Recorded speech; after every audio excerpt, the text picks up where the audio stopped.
पहले।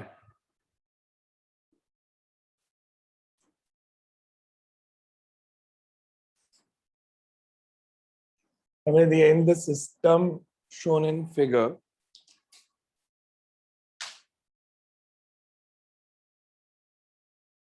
the string is laid and coefficient of friction between the 10 kg block and the inclined is 0.5. Mass of hanger is given 0.5 kg.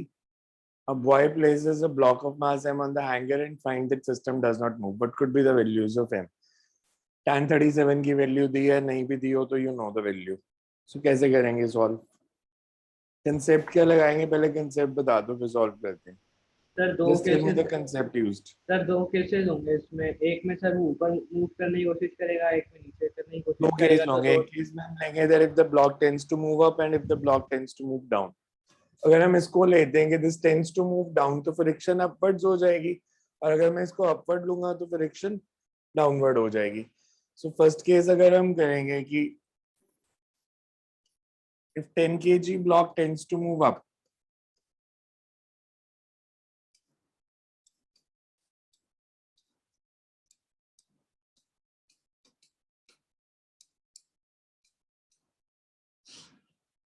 तो उस case में जो friction act करेगी that will be in downward direction.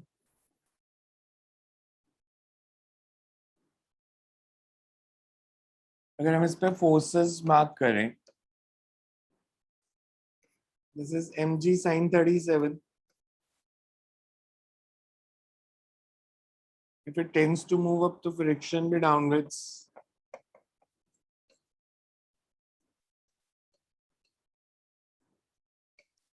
in tension in the string, whereas if this block tends to move down तो friction will be upwards। अगर second case हम करेंगे, इस केस में हम ले रहे हैं block tends to move up,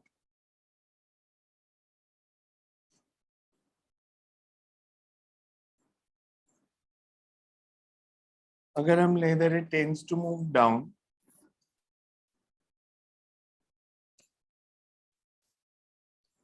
तो फ्रिक्शन अपवर्ड्स, टेंशन भी अपवर्ड्स। अच्छा, सेकेंड बॉडी का जो फ्री बॉडी डायग्राम बनेगा,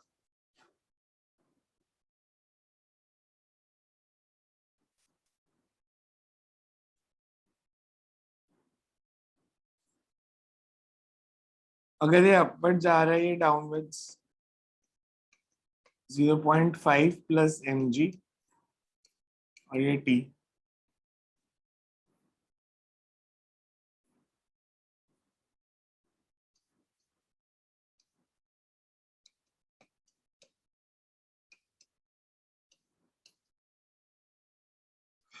इस केस में critical case t should be equals to mg sin theta plus mu mg cos theta.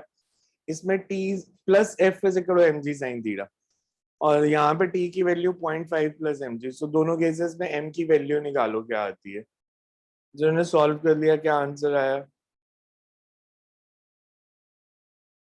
किसी ने सॉल्व किया है इसको पूरा? सर एक 1.5 आया था, एक सर 1.5 और 9.5 आया था। एक 1.5 और दूसरा सर 9.5 आया था। 9.5। इस केस में हम लेंगे दैट, पहले तो इन दोनों की वैल्यू ही निकाल लो। mg sin 37 मतलब 100 into 3/5,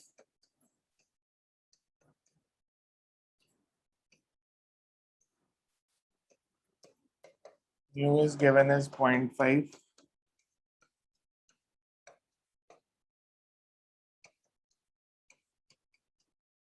so this is 40. When block tends to move up,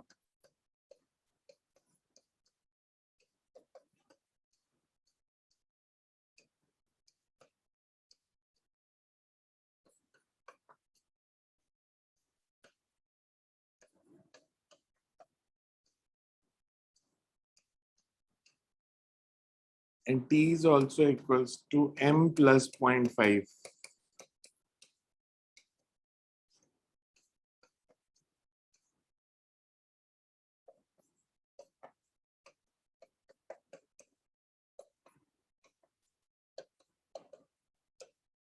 So इस केस में आ जाएगा mass is 9.5 kg if the block tends to move up and if the block tends to move down,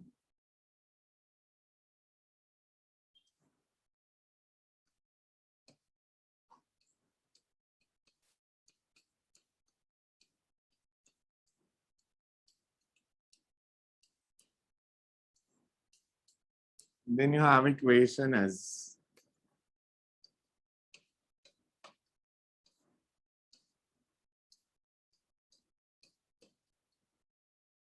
60 minus 40 is equals to T.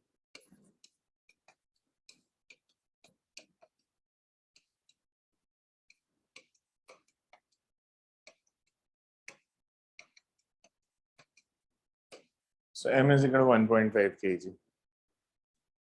Clear है सबको? देखो इसमें कुछ नहीं आ रहा समझ तो।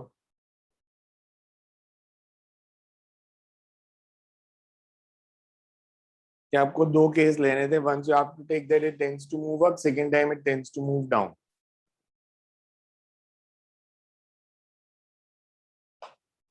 क्लियर है?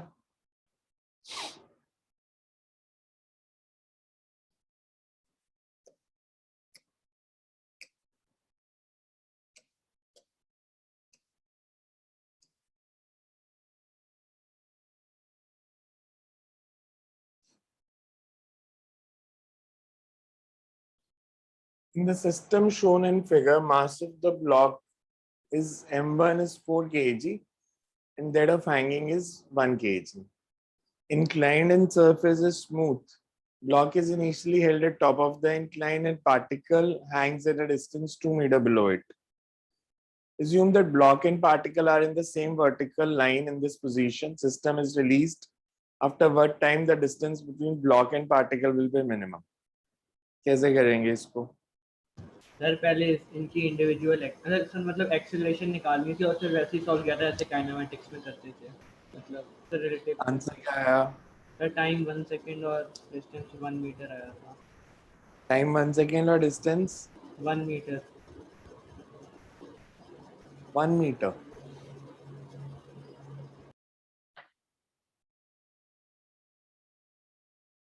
टाइम तो शायद ठीक है, डिस्टेंस देखते हैं क्या होता है। हमें ऐसे गिवन है।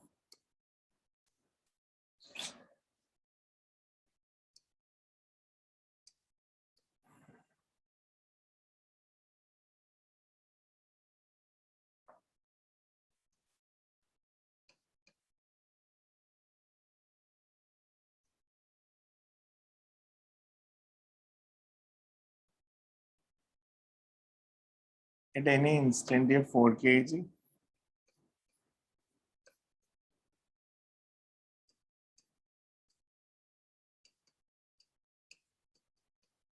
this is 2g और ये 1g, दैट मींस ये ऊपर जाएगा, ये इधर मूव करेगा।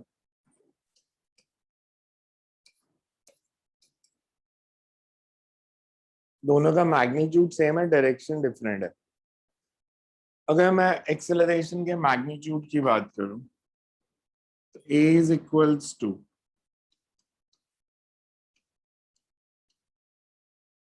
2g minus 1g upon 5 because total mass is 5 kg, net force is 2g minus 1g. So acceleration is g by 5. इसका मैग्नीट्यूड g by 5 है, तो कंपोनेंट्स अगर हम बनाएं that would be g by 5 cos 30 I cap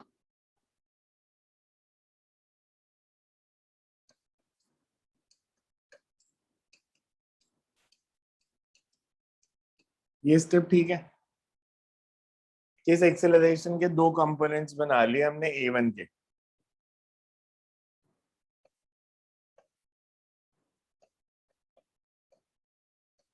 a1 cos 30 along x-axis and a1 sin 30 along negative y-axis. Similarly, इसकी acceleration कितनी होगी?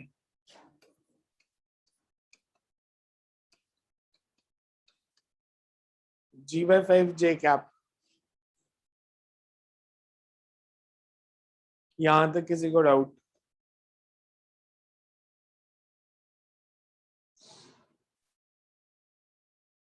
अगर मैं आपसे पूछूं इन दोनों की इनिशियल रिलेटिव वेलोसिटी कितनी है, initial relative velocity, initially both started from rest, so initial relative Zero. velocity is 0.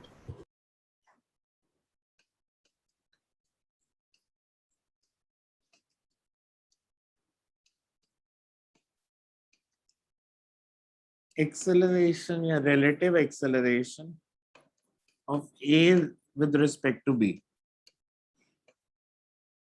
The block with respect to 1 kg. That means A1 minus A2.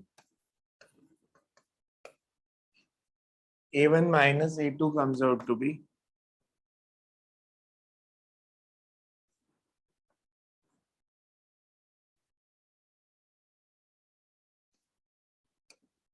G by 5 cos 30 I cap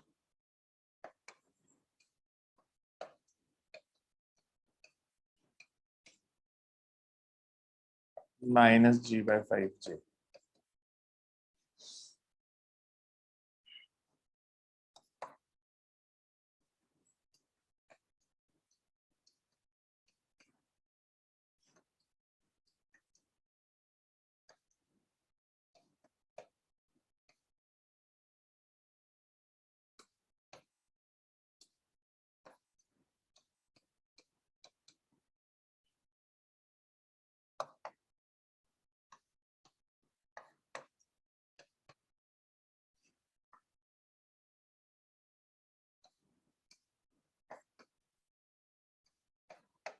Or you can say it's root 3 I cap.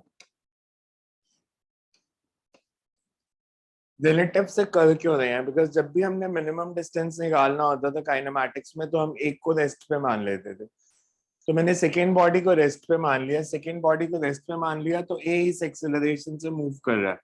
X direction में root 3, Y direction में -3, मतलब ये ऐसे move कर रहा है. X direction में root 3 और वाई डायरेक्शन में 3.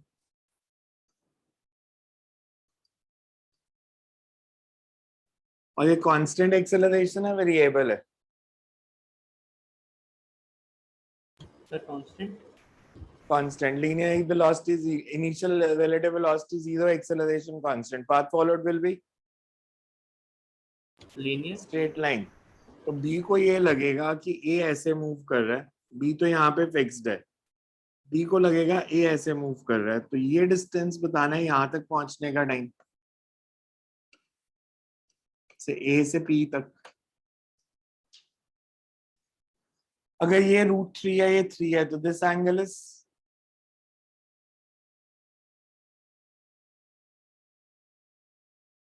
ये एंगल 60. कितना होगा? 60. तो परपेंडिकुलर और बेस की वैल्यू सॉरी क्या आ रही है? 30 हो Sir, जाएगा, 30 30 degree होगा. होगा. ना वो वाला एंगल है. अगर हमें ये डिस्टेंस पता है 2 मीटर, तो आप ये डिस्टेंस निकाल सकते हो, ये कितना होगा? So let it be y naught, because angle पता है. अब ये डिस्टेंस अगर मेरे को पता है, तो मैं, और एक्सेलरेशन का मैग्नीट्यूड कितना आ रहा है?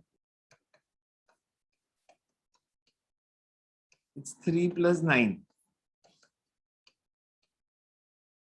सो 2√12 आ गया ना, 3√2√3. और फॉर्मूला लगा दो,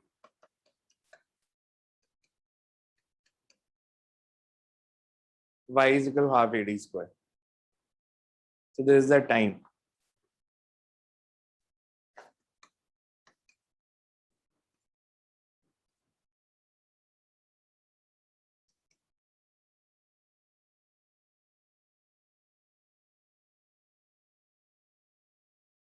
देखो इसमें कोई डाउट है तो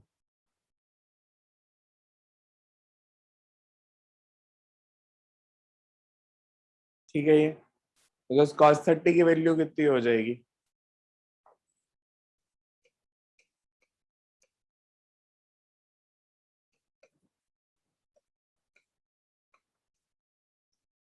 y is equals to √3.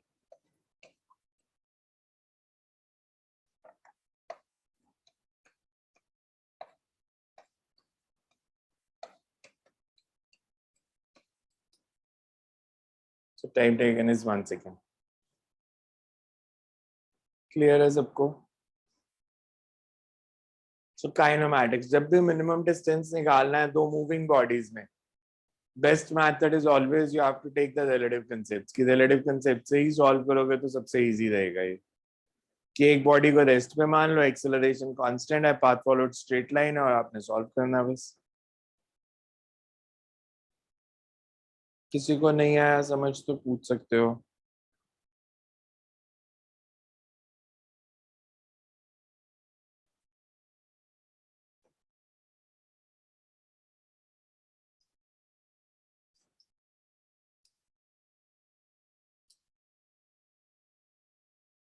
ये तो इजी है वैसे बहुत. एमसीक्यूज में भी पूछ सकते हैं इतना क्वेश्चन तो. Block A is made to move up an inclined plane of inclination theta. Theta होगा, क्यों नहीं होगा? With constant acceleration A naught as shown. Bob B hanging from block A by a light and extensible string is held vertical and is moving along the block. Calculate the magnitude of acceleration of block A relative to the bob immediately after the bob is released. Acceleration of A relative to bob. कैसे करें इसको? Sir इसका answer theta के terms में आ रहा है, but sir theta दिया नहीं. थीटा की टर्म्स में आएगा, बताया क्या? कराया था 2a0 cos theta i cap plus 2a0 sin theta plus 3j cap. आपकी आवाज नहीं आ रही मेरे को बिल्कुल भी. Sir 2a0 cos theta i cap plus 2a0 sin theta plus j cap. गलत है, दोबारा करो. It's a very simple numerical, ये तो सबसे होना चाहिए. दोबारा करो जिसका नहीं हुआ, और जिसका हो गया मेरे को बताओ कैसे करना है.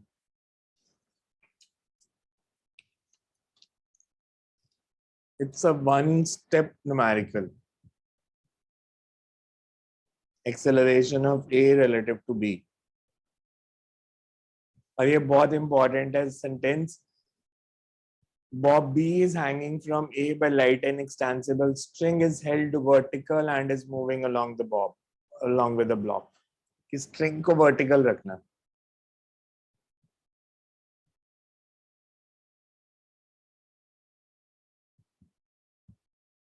सर ए के ऊपर एक्सेलरेशन स्टार्टिंग में mg sin थीटा भी लेनी होगी ना? क्या mg sin थीटा का क्या करना है? उसने तो एक्सेलरेशन ही दे दिया a नॉट. सर जो तो आपने ऊपर फ्री जाएगा बॉडी तो थोड़ी बनाना है. आपने फ्री बॉडी नहीं बनाना, ये काइनेमैटिक्स का न्यूमेरिकल है, लॉज ऑफ मोशन का नहीं है. It's a simple kinematics numerical. आपका कंसेप्ट ठीक है तो आप 1 मिनट में आंसर बता सकते हो, नहीं तो लगे रहो इस पे जितनी देर मर्जी. It's a single step. बोल रहा हूँ कुछ नहीं करना, सिंपल लॉजिक लगाना. और वो इस पे डिपेंड कर रहा है कि स्ट्रिंग ऑलवेज रिमेन्स वर्टिकल.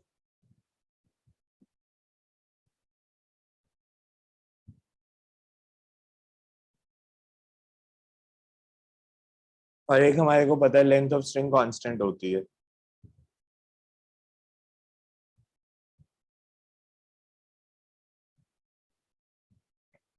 अगर मैं आपसे ऐसे बोलूं से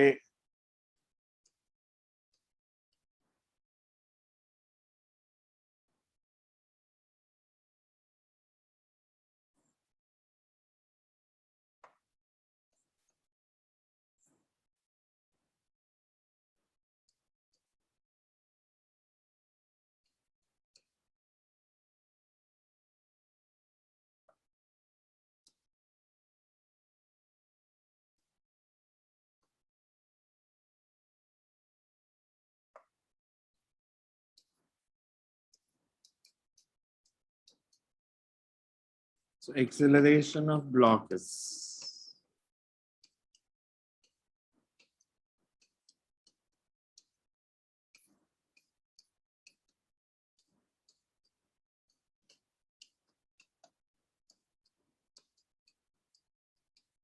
for string to remain vertical.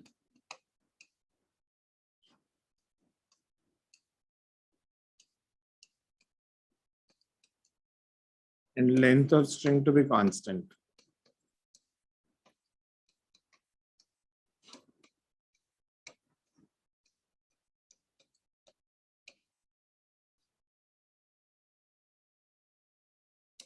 Acceleration of A relative to B. अब बताओ, सिर्फ आंसर बताना अब क्या होगा। Acceleration of A relative to B.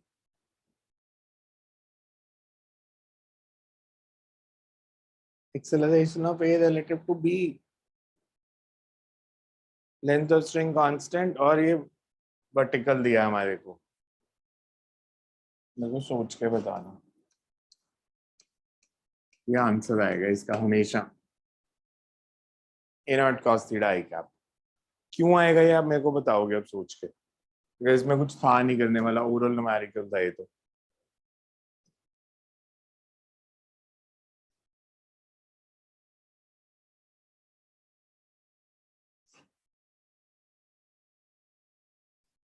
A 50 kg man is standing at a center of a 30 kg platform A. Length of platform is 10 meter. तो basically 5 meter का distance है उसका edge से. Coefficient of friction between platform and the horizontal ground is 0.2.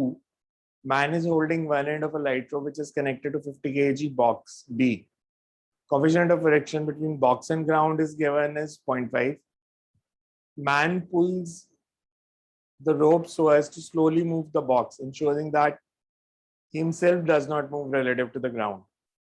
If shoes of the man does not slip, calculate how much time will it take to fall off the platform.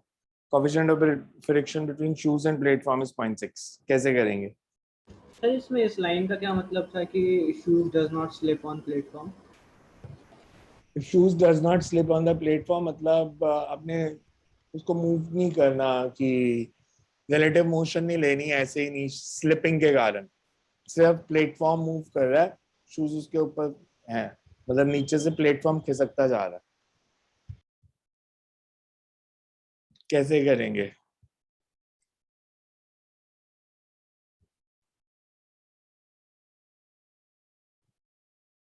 And this line is also important. Man pulls the rope so as to slowly move the box.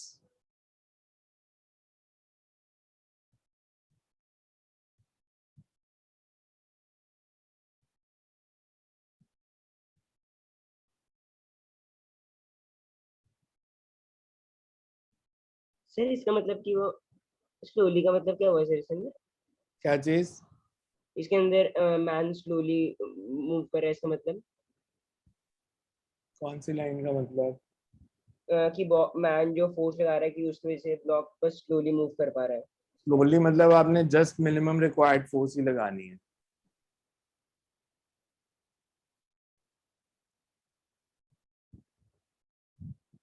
Sir इसका मतलब acceleration नहीं होगी ना?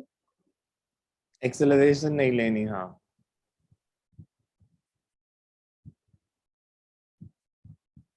बोलो कैसे करें?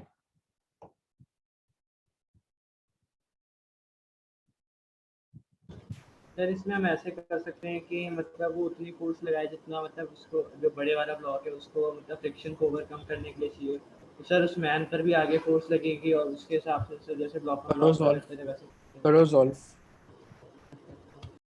और बाकी लोग घर से ट्राई करके नहीं आए? कल से रात से मिली हुई असाइनमेंट किस किस ने ट्राई नहीं की? सर ट्राई नहीं करी थी, पता ही नहीं चला कि असाइनमेंट की डिस्कशन आज क्लास में होगी। मैंने इसीलिए तो सेंड की थी। चलो करो, अब करो, कोई बात नहीं। जी सर। बहुत सिंपल न्यूमेरिकल्स दे रहे हैं, मैंने अभी टफ तो दिए ही नहीं।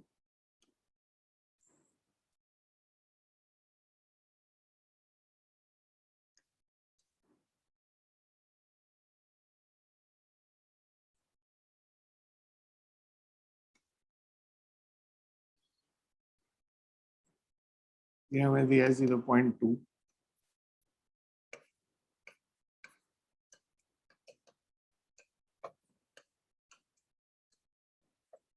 Limiting friction on platform.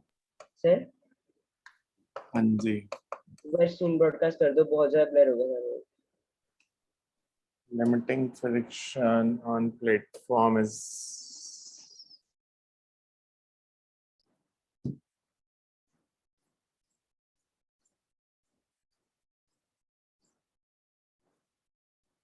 to 71 to 4.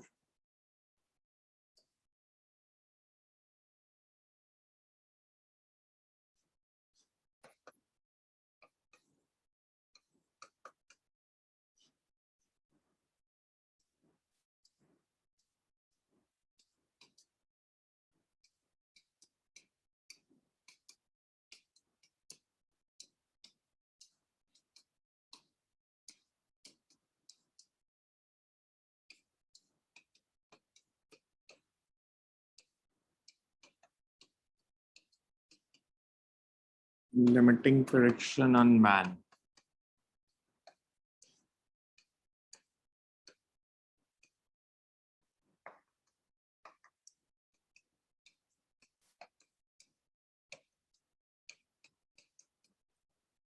तीनों पे लिमिटिंग फ्रिक्शन निकाली। अब आते हैं फ्री बॉडी डायग्राम पे। पहले ब्लॉक का, इसको जस्ट मूव करने के लिए tension in the string should be at least 250 to just move the block, because हमने बहुत स्लो मूव करना है। Just move the block.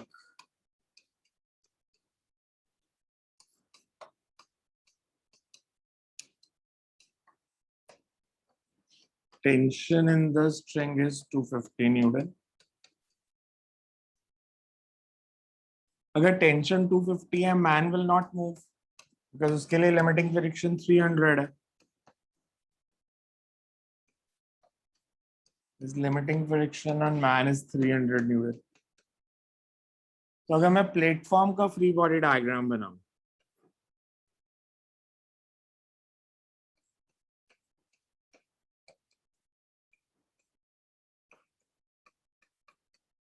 acceleration of platform is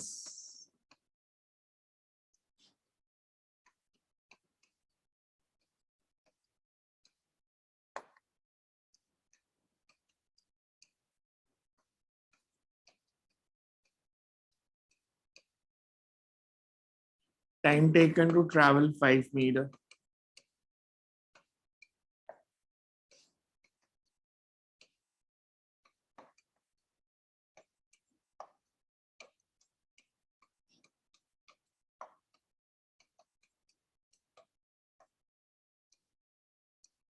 So under root 10 by 3 seconds.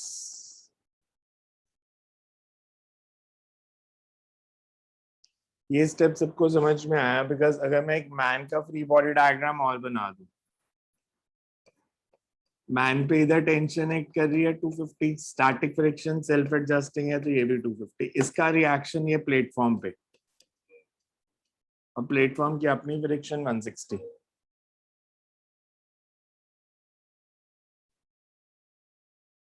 देखो कोई स्टेप नहीं आ रहा समझ तो। सर अपनी S5 मीटर में लिए थे।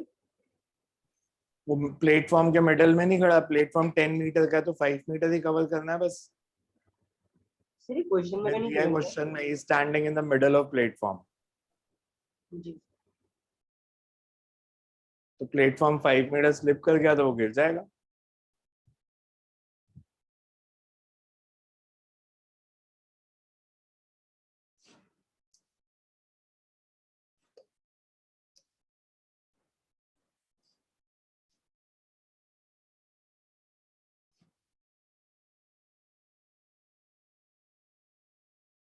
सर एक बार थोड़े से बैक कर दो please.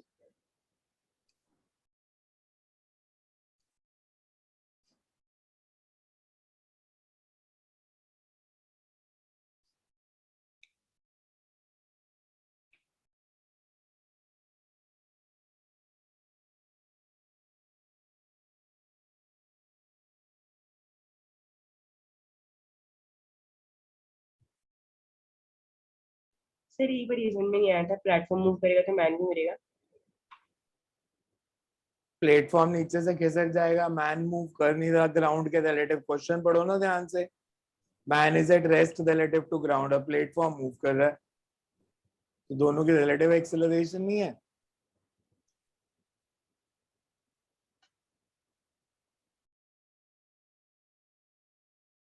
In the system shown in figure, all surfaces are smooth and string and pulleys are light. Angle of wedge is theta is equal to sine inverse 3 by 5. When released from rest, it was found that wedge of mass m naught does not move. Find capital M by small m. It was found that wedge of mass m naught does not move. So capital M by small m की ratio. Sin inverse 3 by 5 मतलब angle 37 दिया है question में। अगर मैं free body equation लिखूंगा तो मेरे पास आएगी mg माइनस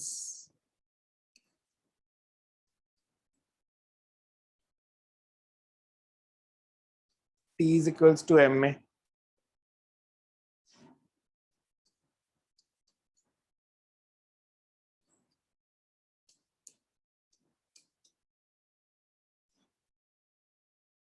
तो स्मॉल m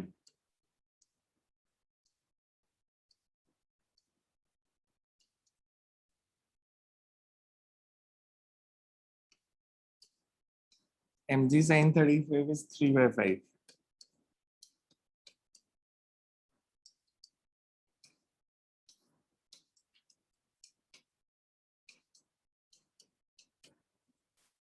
एक ही दोनों वैल्यूज इक्वेट कर दो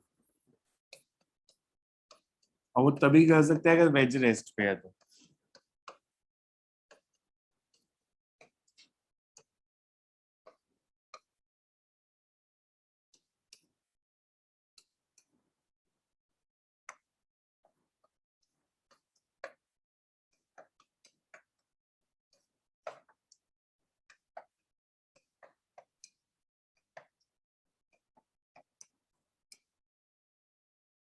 मेरे पास ये t की वैल्यू आ गई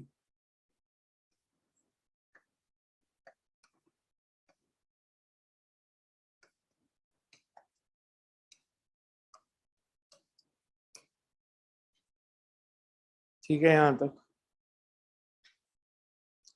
अब wedge to the man at rest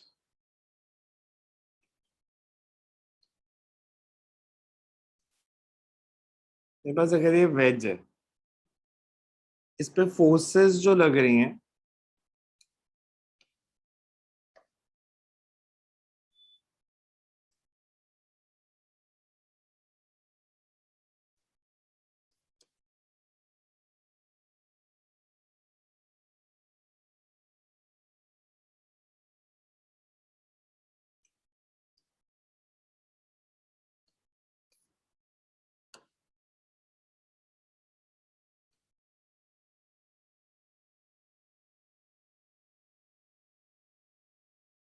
एक टी इधर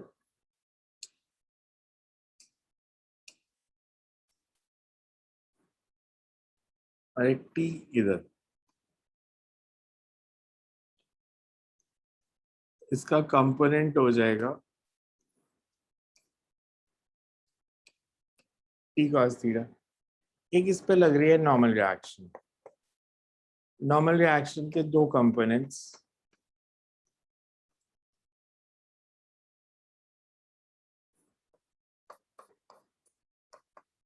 for wedge to the main at rest n sin theta should be equals to t plus t cos theta horizontal forces equal होनी चाहिए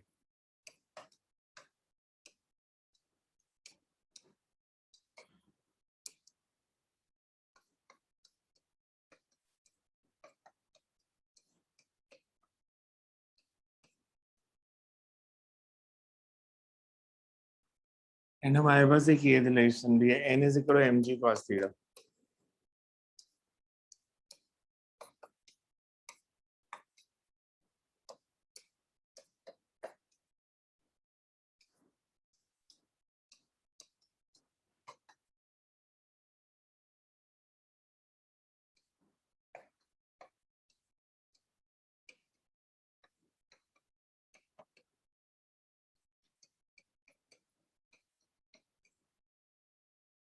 mg cancel हो जाएगा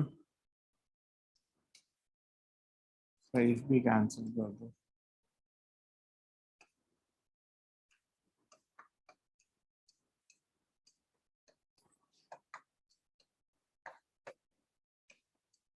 sir हमने cos theta पहले नहीं लिया कहाँ पे n equal to mg cos theta हाँ। n sin theta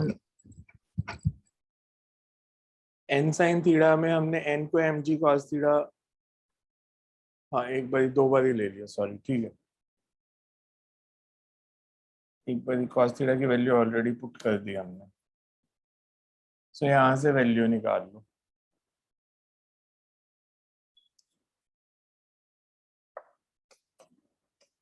m plus m over capital M की और फिर 1 इसको हम लिख सकते हैं 1 प्लस m बाई m यहाँ से आंसर आ जाएगा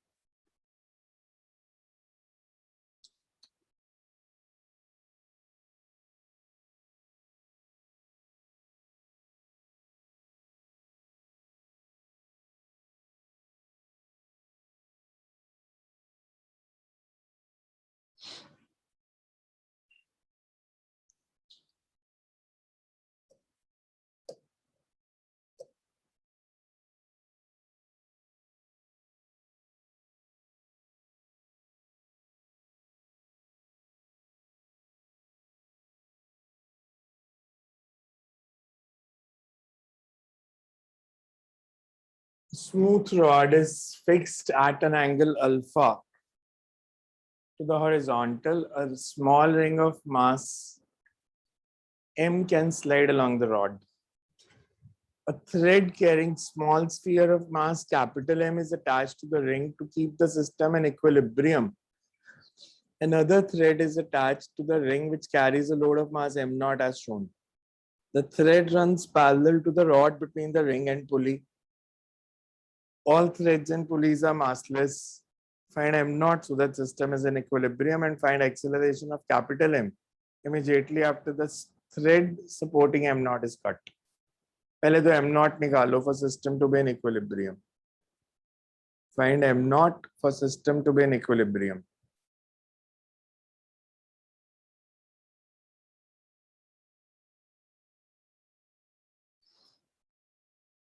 अगर मैं फ्री बॉडी डायग्राम बनाऊं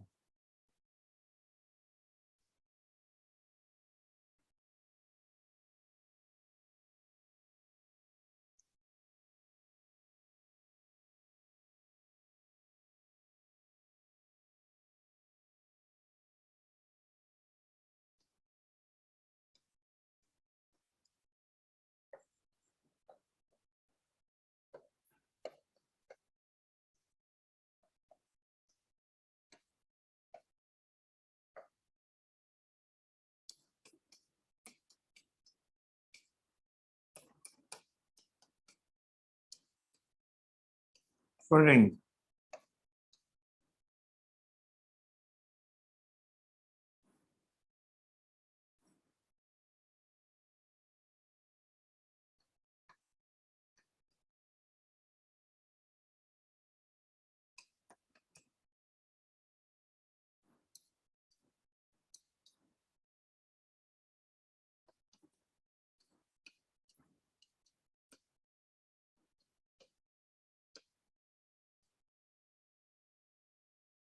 For ring, the free body equation is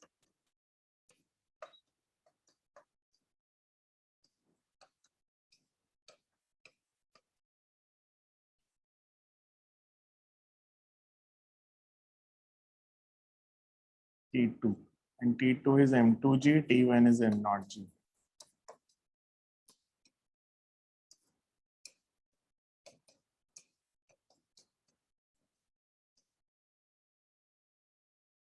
हमने इक्वेशन ठीक लिखी ना उल्टे लिख दिए मासेस आई थिंक ये m0 था और ये m था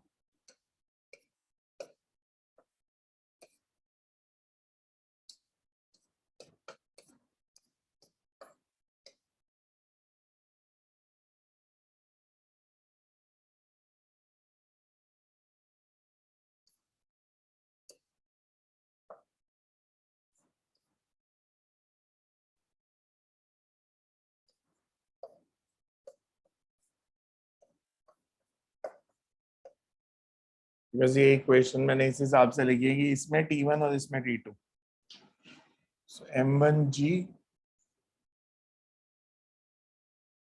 plus T1 and T1 is capital MG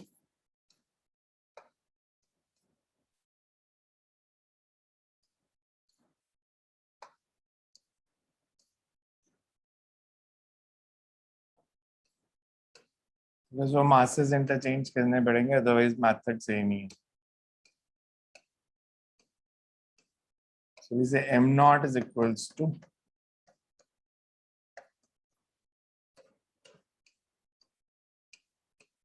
the first part m0 is m1 plus m sin alpha second part if the string is cut तो कैसे करेंगे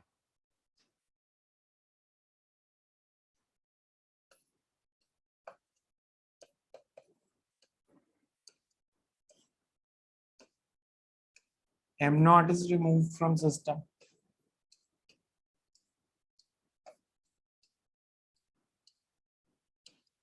और दूसरा क्या चेंज आएगा तो उसका टेंशन 0 हो जाएगा T2 0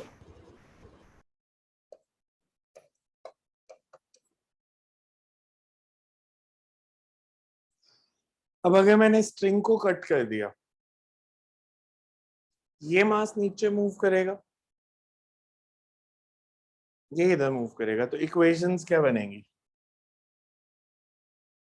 for small m, for ring, ring के लिए इक्वेशन क्या बनेगी? रिंग का मास है m1,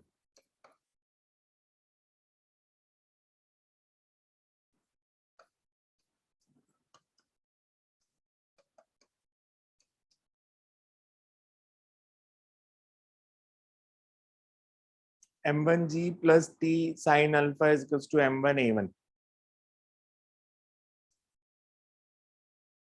And what about second mass for block?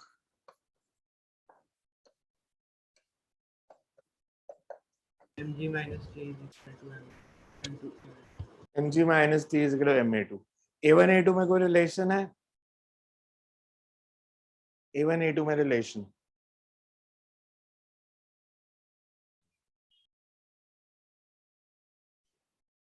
also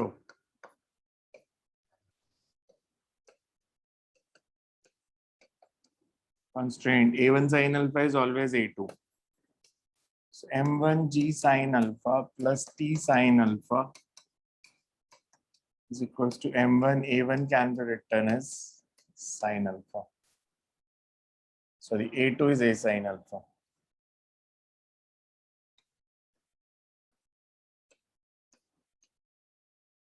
second equation को साइन अल्फा से मल्टीप्लाई कर दो,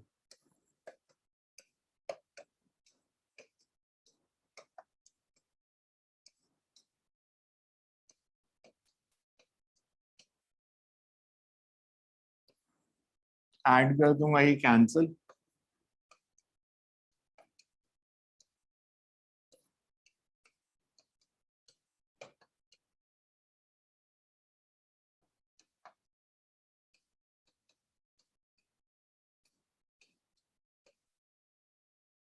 a1 is equals to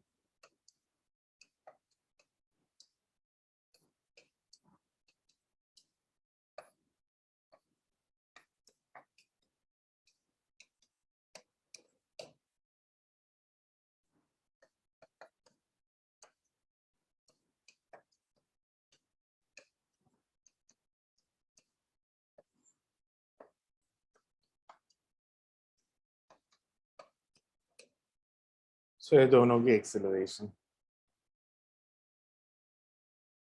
देखो क्लियर है या नहीं क्लियर?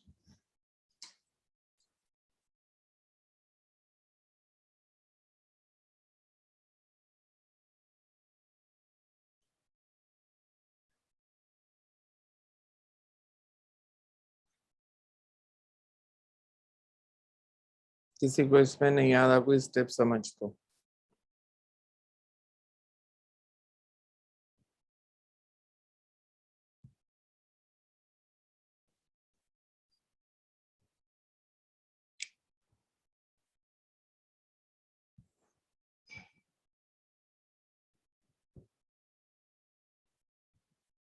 आपको ट्राई करनी चाहिए थी, ज्यादा लोग तो कॉपी कर रहे हैं इस टाइम पे, क्योंकि पहले से ट्राई नहीं की हुई।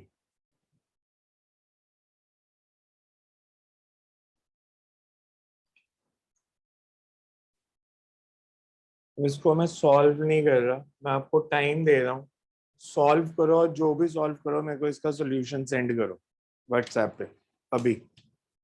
इस क्वेश्चन को अभी सॉल्व करो, जो ऐसे भी सॉल्व करते हो, जितने स्टेप होते हैं आपसे, सॉल्व करके मेरे को सॉल्यूशन सेंड करो व्हाट्सएप पे, क्या किया आपने। स्टार्ट करके देता हूँ मैं आपको। सो इफ यू से initially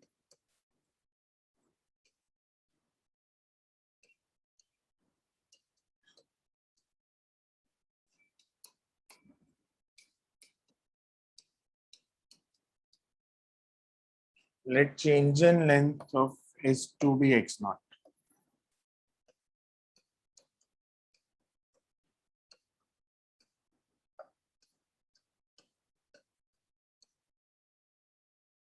तो मेरे पास इक्वेशन बनेगी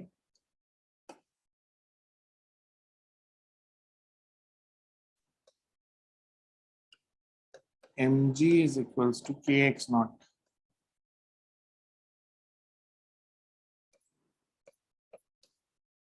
we pull down,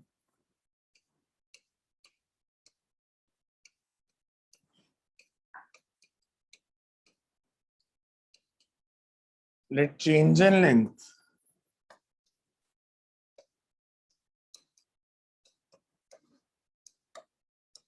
of S2 is X2 and further change in length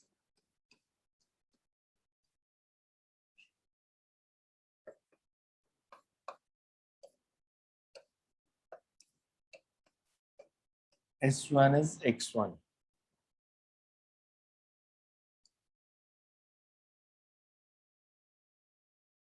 अब मैं अगर फ्री बॉडी इक्वेशन बनाऊं कैपिटल एम की,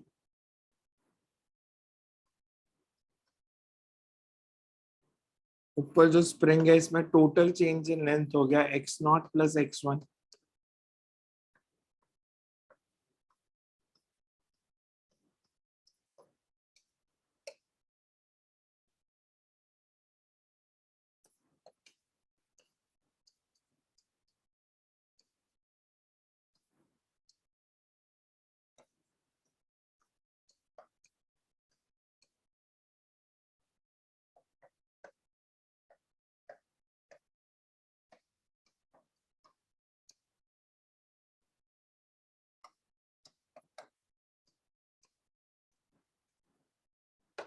so x1 is equal to 2x2. हमने x1 x2 की वैल्यू बतानी है, क्या होगी?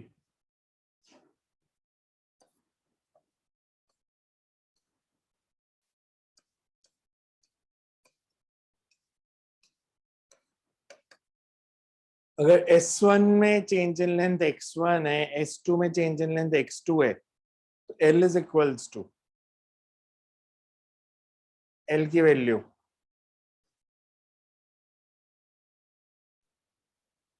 x2 plus L half x1. x1 x2 में रिलेशन क्या होगा? Sir, x2 plus half x1. x2 plus x1 by 2. L की वैल्यू, L की वैल्यू क्या होगी? L2.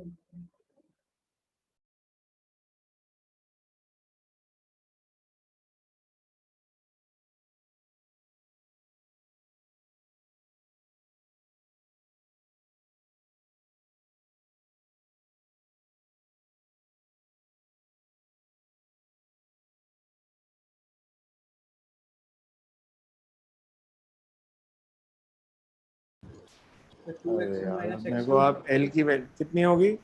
तो 2x1 minus x2 ना, x1 x2 और L में रिलेशन चाहिए, मेरे को वो नहीं बताओगे तो मैं कैसे करूं आगे solve?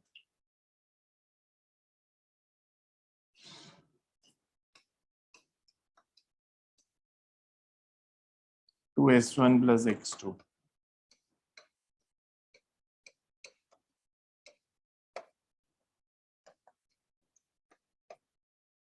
x2 is L by 5.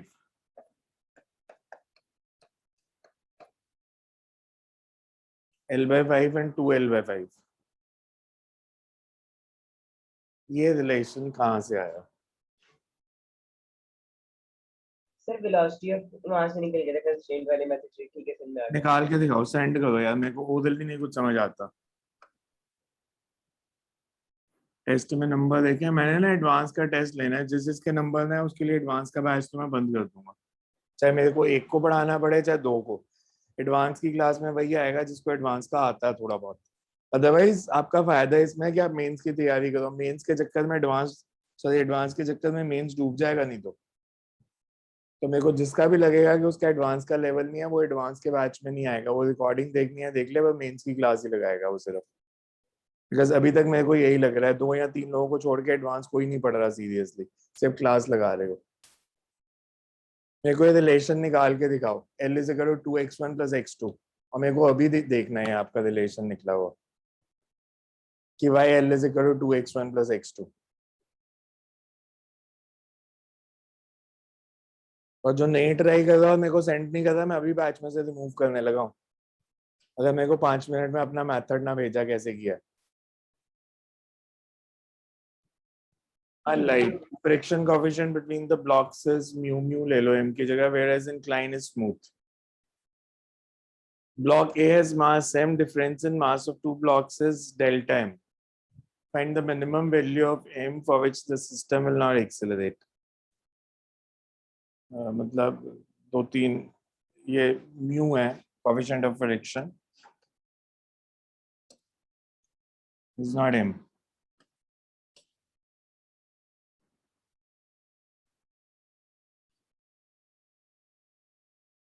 And difference in blocks is delta m. Find the minimum value of m for which the system will not accelerate.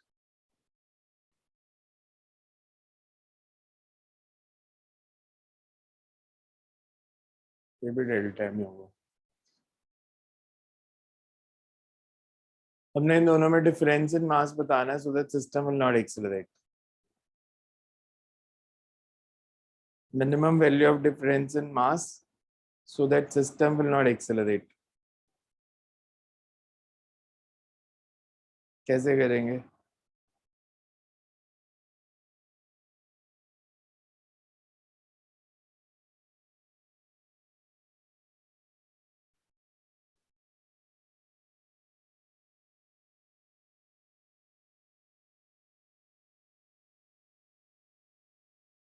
Free body diagram बनाओ.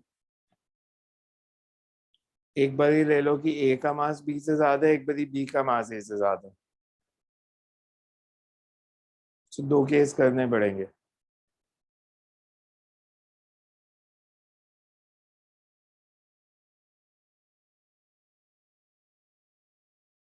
अगर मैं पहले लेता हूं से ए का मास बी से ज्यादा है,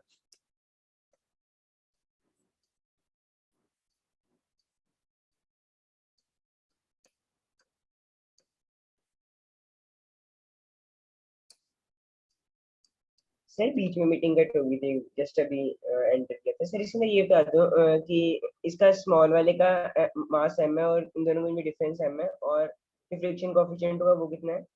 mu.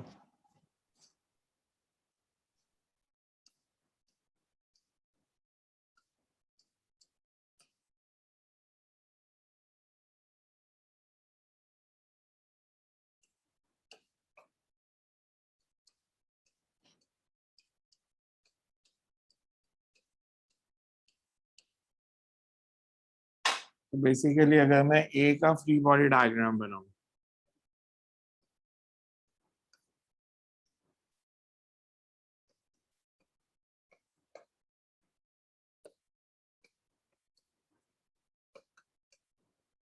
so it will not slow it down if m g sin theta is less than t plus f.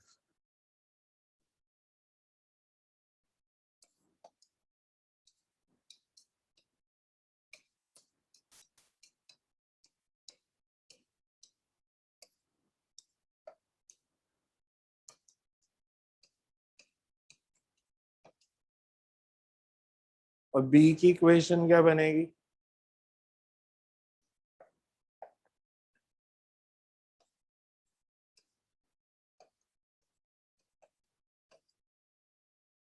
अगर टी की वैल्यू सब्स्टिट्यूट कर दें फर्स्ट में,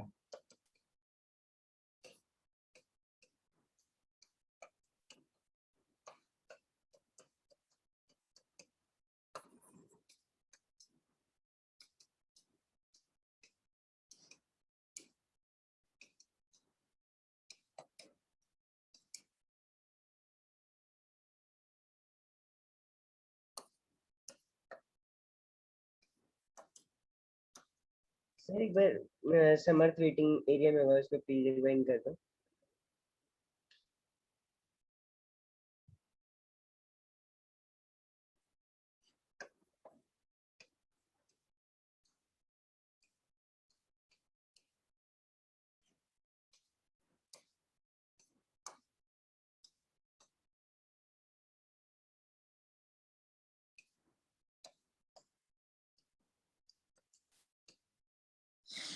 so डेल्टा m की वैल्यू होगी, delta m is 2 mu ma cot theta.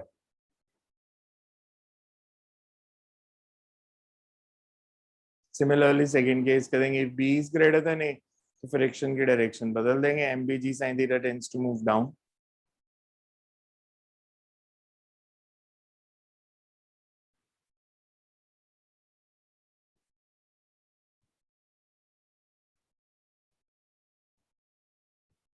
Sir इसमें हम बाद में फिर क्या कंपेयर करेंगे कि मतलब कहाँ से मतलब मिनिमम आ रही है? नहीं, दो अलग अलग आंसर निकलेंगे, पहले डेल्टा एम आएगा less than 2 mu M A cot theta, दूसरे केस में आ जाएगा 2 mu M B, M A की जगह एम बी आ जाएगा, तो वो डिपेंड करेगा कि आप एम ए ज्यादा है एम बी ज्यादा, उसके हिसाब से डेल्टा एम की वैल्यू निकलेगी.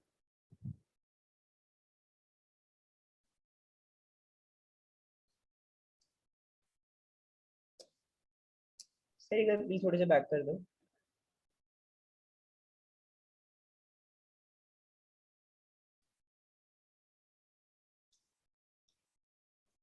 Thank you sir.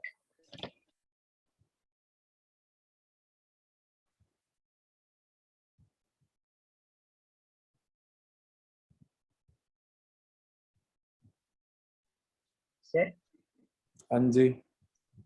सर आपने ये वाली जो फ्रिक्शन है ब्लॉक्स के बीच में ली थी ना, जो ब्लॉक्स हाँ, ऊपर वाले ब्लॉक्स ब्लॉक के बीच में ली है. सरफेस तो स्मूथ है, वो तो गिवन है क्वेश्चन में, सरफेस इज स्मूथ. सर वो दो केस बनाने पड़ेंगे ना इसके अंदर, अगर इसके अंदर दो अलग अलग मैंने केस नहीं अभी बन क्या सकते? बोला, पहले हमने लेना है M A greater than M B, फिर M B greater than M B, उसी के हिसाब से दो केस बनने हैं ना, सिर्फ M A greater than M B में थोड़ी दो केस बनेंगे. Because tends to slide down, tends to slide up. Because अगर एम ए नीचे आएगा तो एम बी ऊपर जाएगा, एम बी नीचे आएगा तो एम ए ऊपर जाएगा, दो ही तो केस है. यहाँ तो एम ए ऊपर आ सकता है, एम बी नीचे आ सकता है. सर इसमें गिवन था ना कि स्मॉलर वाले का मास एम है और उन दोनों के बीच में डिफरेंस तो हमें स्मॉलर ये है, नहीं दिया ना अगर दोनों में से स्मॉलर कौन सा है. फिर उसका तो फिर वेट ही 0 हो जाएगा. दो केस बनेंगे, एम ए ऊपर भी जा सकता है और एम ए नीचे भी आ सकता है. हाँ जी sir.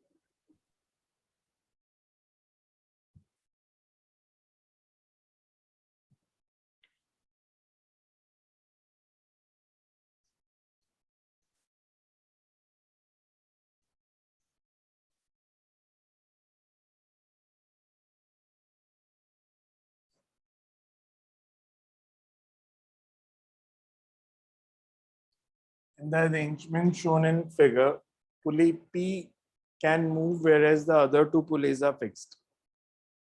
String is light and inextensible. Coefficient of friction between 2 and 3 kg is 0.75, and that between 3 kg and table is 0.5.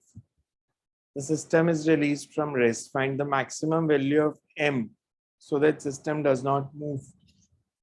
And find the frictional force between 2 kg and 3 kg if capital M is 4 kg. Or find the tension in the string attached to 2 kg block. So, बनाओ free body diagram. पहले अगर हम free body बनाएं,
capital M की free body equation mg is equals to 2t is equals to f2 means mg is equals to 25 Newton.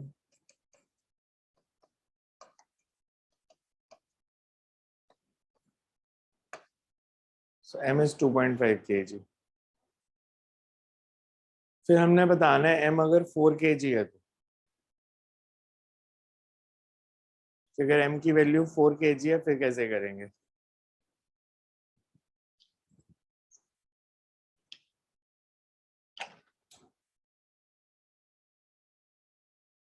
If m is 4 kg,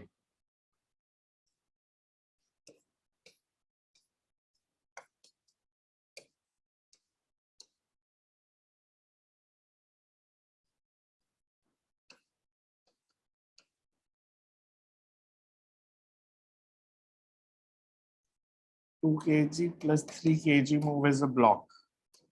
इसका reason सोचना, block problems थी तो हमारे पास इक्वेशन बनेगी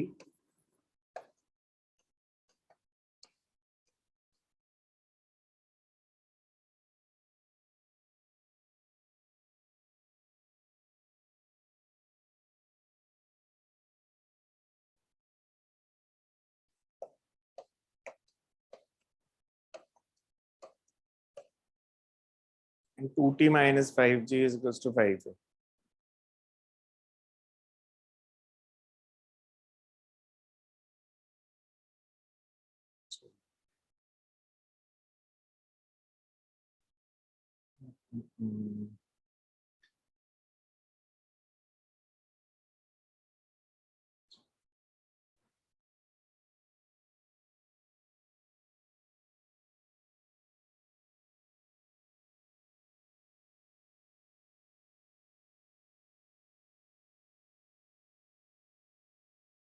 So you have to find. अच्छा, as a block क्यों move करेंगे वैसे ये दोनों? Why they will move as a block? As a block कब move करते हैं और not as a block कब move करते हैं?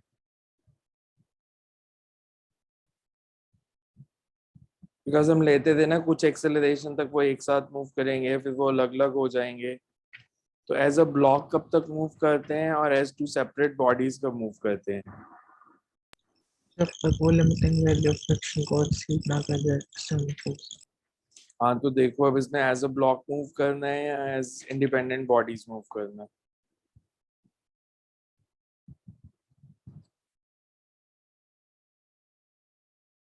टू टी माइनस सॉरी ये गलत लिख दिया is F 2t minus F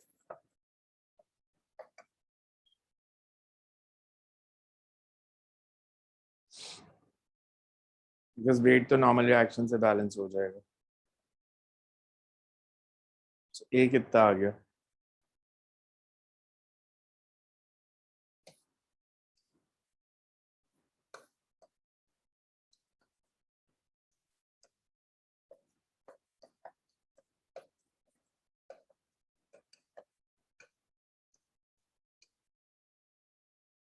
So, a is 5/3 metre पर सेकेंड स्क्वायर.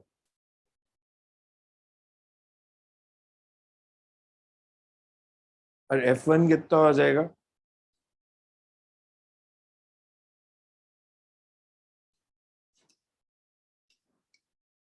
अगर मैं सिर्फ 2 kg ब्लॉक की इक्वेशन लिखूं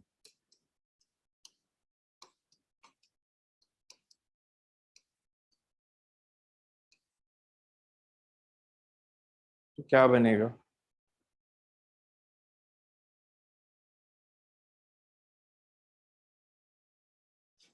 अगर a1 की वैल्यू 5/3 है तो t कितना होगा?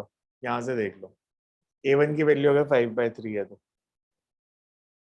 t कितना हो जाएगा?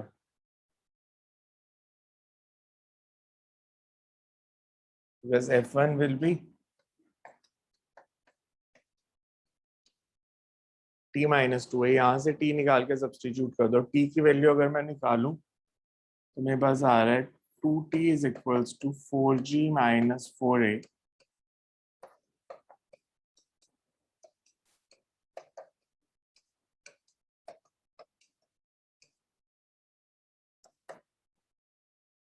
t minus 5 50/3.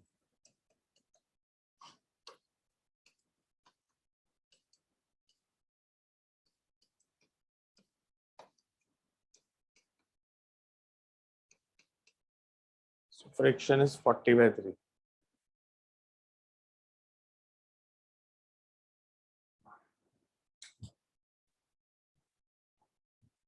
सब एक 10th रह गया, वो ट्राई करके देखना, आपके लिए होमवर्क हो गया। एक थर्ड क्वेश्चन था जो a1 cos theta relative acceleration निकाली थी, एक 10th क्वेश्चन हो गया, और एक L is equal to 2x1 + x2 कहाँ से आया वो करना आपने।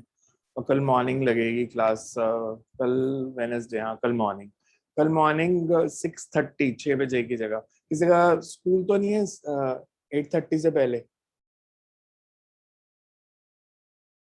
ओके, फिर 6:30 to 8:30 तक कल वर्क पावर एनर्जी के बेसिक कंसेप्ट्स और numericals, simple JEE Excuse me, नहीं। sir. हाँ जी, सर टेस्ट के 2 क्वेश्चन डाउट थे, मतलब पूछने थे सर। वो मैं देख लेता हूँ। आपने जो रिपोर्ट किए थे, रिपोर्ट ना किया करो डाउट में डाला करो, रिपोर्ट तब किया करो जब गलत क्वेश्चन हो। तो मैंने देखे नहीं अभी, गलत है तो रिपोर्ट कर दिया करो, अगर नहीं निकले तो उसको डाउट में रखा करो। सर वो फिर कब आप लोगे? और जिस दिन अभी एडवांस के असाइनमेंट के भी डाउट्स रहते हैं, सेकंड असाइनमेंट के, उस दिन ले लूंगा मैं। ठीक है सर। सर सेकंड असाइनमेंट के डाउट्स कल डिस्कस होंगे? नहीं कल नहीं होंगे, कल वर्क पावर एनर्जी होगा, कल मेंस वाली क्लास है। जी और 6:30, 6 बजे नहीं 6:30 है कल।